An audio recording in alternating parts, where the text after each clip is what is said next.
I am at the point considering of just re-gripping this board. So I set up this DBX deck June 29th. Today is September 10th. That's 73 days or 10 weeks and 3 days, however you want to think about it. Typical deck lasts me about like 3 or 4 weeks at the most. So this deck has lasted me a really long time. We're talking about some of the pros and cons, but first we're gonna skate this DIY spot we built a couple weeks back.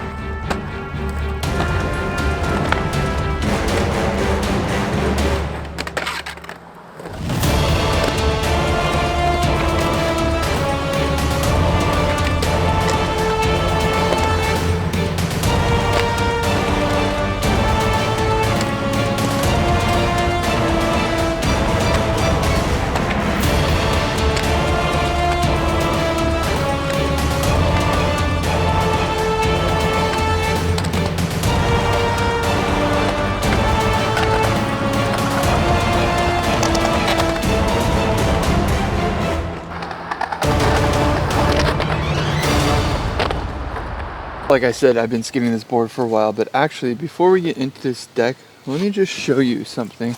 When I was skating yesterday with these shoes and showing the last session with this board before I give you my final thoughts on it, is these are the canvas all white Americas.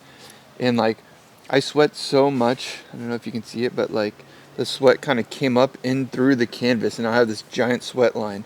So maybe that's why these Spankies, the white Spankies, KSL 3s are leather. The white is leather.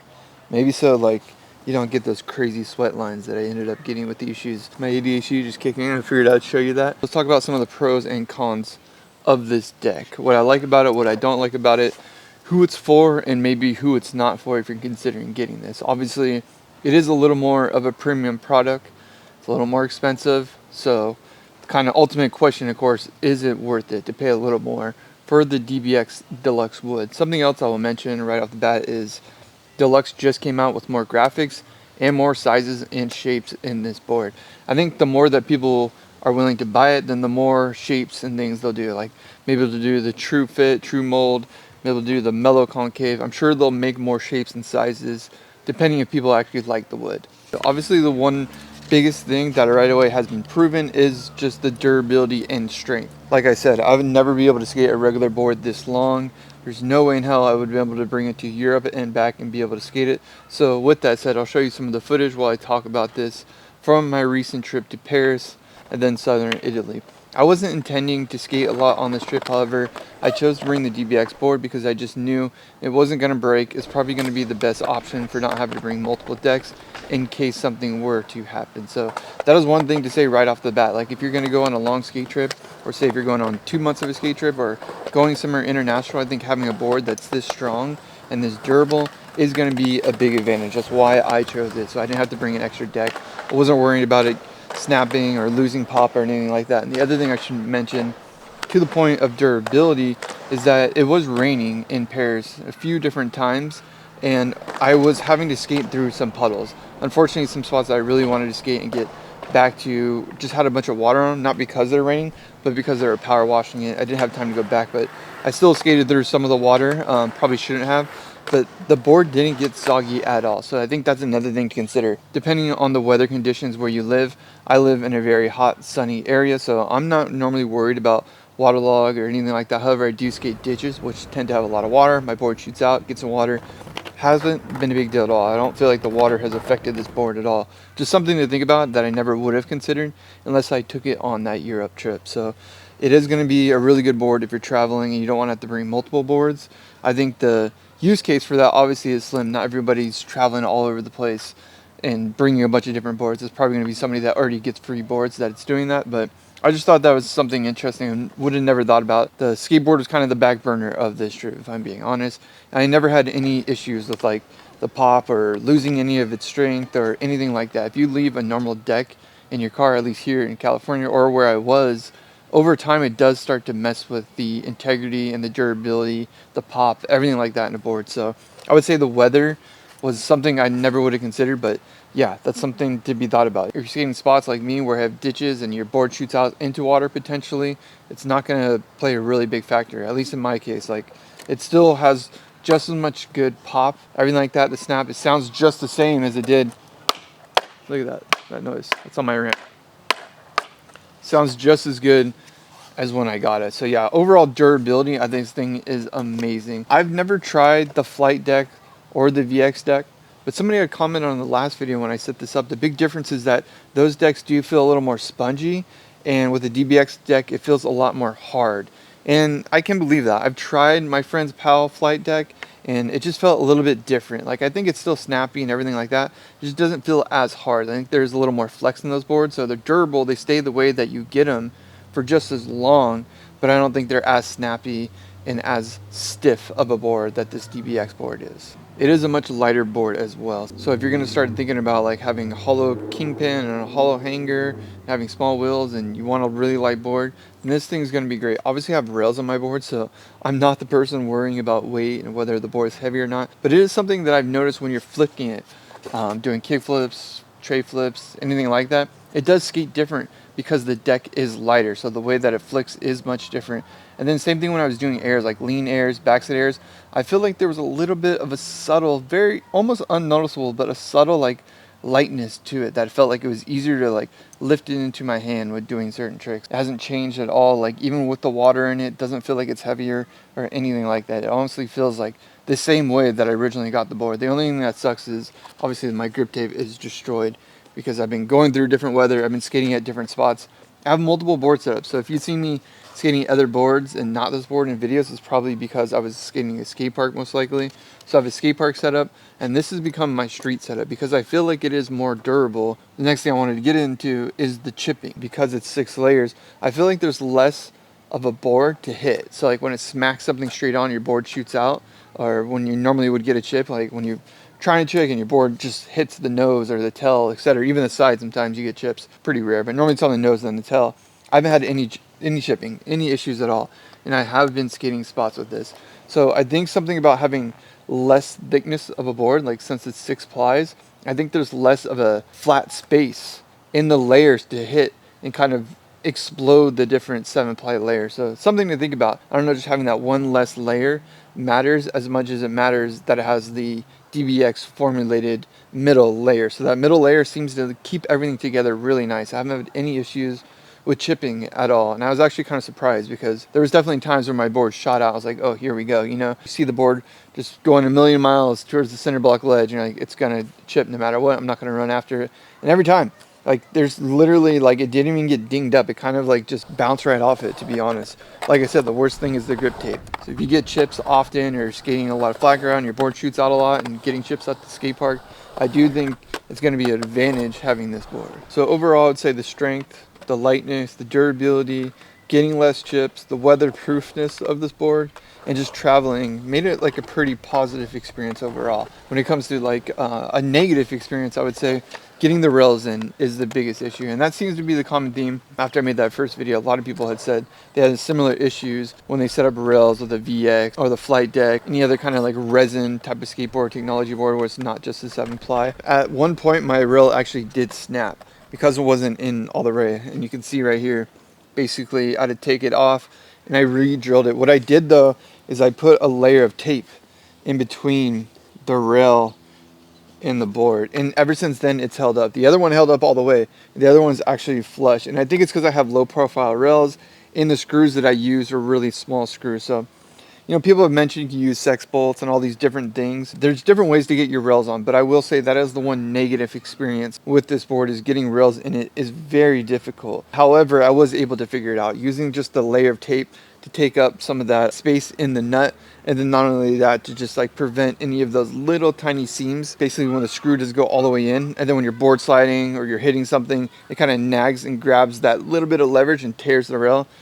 Haven't had that issue since then. So yeah, adding the 3M tape or something in there in between is a good idea. The glue didn't work, so I did glue it originally, but that wasn't enough. So yeah, it's one negative experience that I definitely would say if you're someone that skates rails, you're gonna experience. And I think if you're prepared for that, you probably won't experience that. And I'll say the other thing, as far as a negative experience, is probably just the cost overall. It is a more expensive board. If I were to just skate this board exclusively, I don't skate any one board exclusively because I like to have a different board for street and park, because I think you save money in the long run by basically switching them out. When I get a new street board, that will then become my park board, and my park board will then become my street board, so that you are constantly like in a cycle. That's just how I like to do things. I like to experiment with different trucks, different wheels, things like that. So before I summarize anything, hit the like button, subscribe, all that good stuff. I'm gonna give you a quick little tour of this rad skate park. I skated in Italy with this board, and then we'll jump into some final thoughts on this board, if I'll keep skating it, and just who I really think it's for, and maybe who it's not for. Skating's a little weak right now because my hips are just so sore, and I also just don't have the energy right now. It's pretty hot. Been driving around all today too, throughout Italy, but I figured I'd show you a little tour of this park. Keep in mind, my perspective comes from California skate park skater, so I'm a little lucky, but check out these little things. That's why I'm not skating this too much.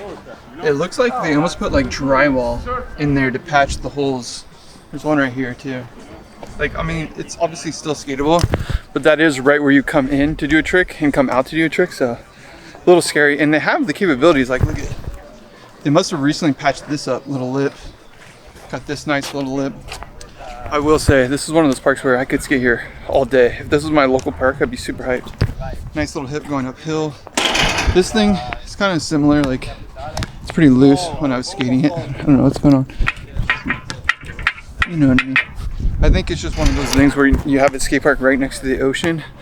Over time, things deteriorate a little faster. The ground is actually really smooth. I was surprised because when you look at it, it looks like it'd be like rough asphalt, but it's really smooth.